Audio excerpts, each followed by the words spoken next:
My friend was almost kidnapped by a Luciferian.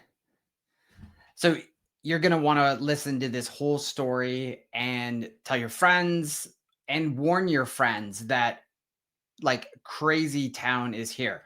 So let me just get into it. My friend, and I use that term loosely because I have friends all over the world. I have people that contact me through social media, through email, with just a wide variety of different spiritual, either positive things or negative things, or somewhere in between.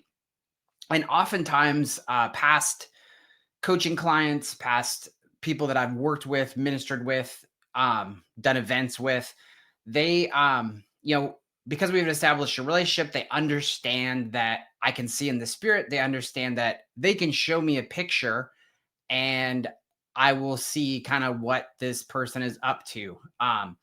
And whether you call it the prophetic or a reading or whatever it is, like past, present, and future, this is just one of the things that I do. And so, hadn't heard from this person in quite a while, and they reach out and they're like, "Hey, I went to this music festival. I met a guy. He seems amazing." Tells me all the background, and then sends me a picture of him. And my first response is like, that dude's a Satanist, a Luciferian. And if you don't know what a Luciferian is, it's basically like when you look at the spectrum of spiritual things, they are on the diabolical, they pretend like they're doing nice things, but they're on the diabolical sides of just like trafficking, drugs, kids, women, and just really, really shady stuff. And I'll get into some of the stuff that this guy in particular was doing. But she shows me the picture, and I literally just go like, that guy's a Luciferian. Don't go spend any time with him. And she says, well, he bought me a ticket to another state, and he actually wants to marry me and have my children. And I was like, I'm like, what? And I was like, well, look, you're an adult. You do what you want to do.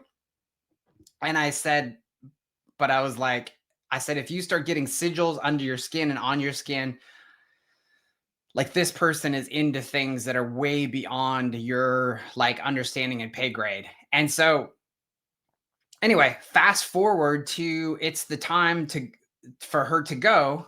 And this has always been my philosophy is I warn people, I give them the information, and they're, when they're an adult, they can do what they want to do. And I don't spend a lot of time praying for them or doing anything for them if they don't ask, because I'm like, it's an adult. Like we all have to learn through experience.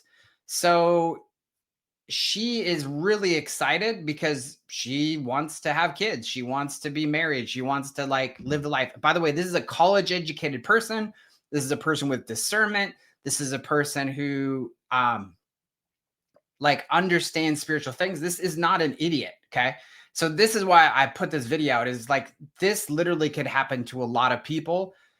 And it's like a slow kind of grooming process. And when people are spiritually open, that's a good thing. But then sometimes we need help from other people. So she gets on a flight, she flies to go see him. And I'm purposely not using details because I just want to be careful of who I talk about and what I say and how I say it. Goes, and she doesn't tell me this beforehand, but she says, oh, by the way, he has a roommate and it's a woman, and which would have been another red flag for me. But she knew there was like 10 red flags, and she ran through them 100 miles an hour. And she gets there, she discovers that this guy's roommate is not a roommate. It's actually his partner, and he wants my friend to be his next partner, and he wants to have lots of partners. By the way, if you don't know much about like some of the Luciferians, this is what they do. Think of King David in the Bible, Solomon, lots of concubines, lots of wives, because there's a spiritual component to why people do that. And so basically she's like now stuck there, but he's so convincing. And this is the thing, mind control isn't just words. It isn't just communication that comes across somebody. There's a spiritual component of people channeling demons, of people channeling dark energies, dark spirits, and all of this kind of thing. This isn't just like a coincidence type of thing. This is somebody who knows what they're doing and knows how to manipulate somebody, and yet has a really nice smile and comes across really well. This man owns multiple businesses. My friend is there, discovers that that's really weird. One of the businesses has no customers, and it looks like a front for money laundering. And it dawns on her, oh, he's making his money through illegal means. And so he has some legitimate businesses, but this one is not good. So she she like kind of panics and is like, how am I going to get out of this situation? And basically just takes an Uber to a hotel, and and sends me a message and lets me know what's going on. And I just said, hey, look, like, here's the plan. Like, he knows what hotel you're at. You need to go to a new hotel. You need to do this, you need to do that. And I just kind of walked her through the process. And I think the hardest part for anybody who's been bamboozled is you feel taken advantage of, you feel manipulated. And it's like all these layers, because it's not just an emotional experience, it's a spiritual experience where people are literally channeling demons and trying to manipulate. And it's like in Christianity, there's a form of witchcraft where people gather together to pray for somebody and pray over them, their own will, their own plan. And it could be nicety nice things, but it's completely manipulative. Instead of just having a conversation, they'll do these spiritual things that are complete manipulation. And it's always the nice church ladies, and it's the gossip group. And so there's that level of what's going on. But this guy was operating at a whole different level. And after she gets out from under him, that's the other part, is there's a lot of places that want you to be under them. After she got out from under him, all this stuff started, like, oh, he was doing this, and oh, he was doing this. It was as if he shut down all of her spiritual abilities in this process to where she couldn't function. And she said, I hate to admit this, but there was a part of me that was like, maybe I should be his second partner. Maybe I should be in his group. And she was like, she just felt gross. Like, what's wrong with me? Why would I even think that? And that's the part where, like, those kind of things, if any of you have been victimized at some point, I'm so sorry. But you just understand, like, sometimes you're dealing with beyond the natural realm of what diabolical stuff happens.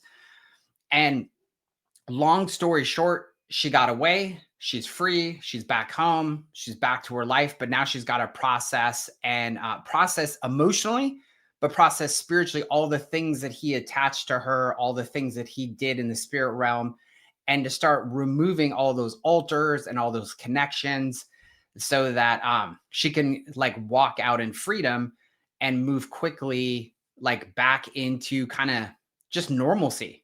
So I tell you this story because a lot of times I experience these kind of things in helping people, and I just can't share them publicly because there's too many details that people could figure out who I'm talking about. But oftentimes I work with people that nobody's ever met or has no idea that they're connected to me. Sometimes they're well-known people. Sometimes they're just like the average person. And this kind of stuff is becoming more common, especially in America. I can speak to, America, living in America, than other places. But a lot of the stories I just don't tell because I don't have the person's permission. And this person, like, literally was like, yeah, you have my permission. And she was just like, please tell people, warn people, like, this stuff is real. This isn't like make believe. And I'll kind of close with this. As she showed me the picture of him, and I kind of just flippantly, because sometimes I say stuff like just really direct and to the point. And I just, like, when I said this guy's a Luciferian, I said, you better be careful that you don't get sigils underneath your skin. By the way, if you don't know what a sigil is, if you don't understand, like, what that is literally, it's a doorway into the, like, demonic realm. And what these Luciferians do is they do these incantations and these spells, and then they, like, literally like attached to the person, and it'll show up like underneath somebody's skin. And then eventually, and I know this sounds crazy, it'll actually manifest on their skin. And unfortunately, some people will see this under their skin and they'll go, "Oh, that's cool." And then they'll tattoo it on themselves. And so in the sense of like not all, like again, not all tattoos are bad. Um, but in some cases, it's literally a doorway into a part of your life. Like looking at a painting. If I look at a painting, I can see what the artist is about, what their energy is, what their spiritual life is, like everything about them, because it's their essence, it's their energy, it's their spirit in the painting. In the same way, if you get a tattoo, it's literally a doorway into the person's life. So that's like sigils are pretty crazy. You don't come across this stuff very often, but I'm not into dealing with the regular stuff. So guys, protect yourself, use discernment, use wisdom, and make sure that you connect with other people when you're doing stuff. Don't try to do stuff alone. If you're alone, find a community where you feel safe, where you can just be yourself. And I just look forward to a lot of these kind of people who are doing these things, being caught, being stopped. Oh, and by the way, I'll just close with this. This guy was literally reading the King James version of the Bible and saying he was a Christian. So that's the big part that like I just want you to catch is not everybody is who they say they are. And it's becoming really, really common. We'll see you next time.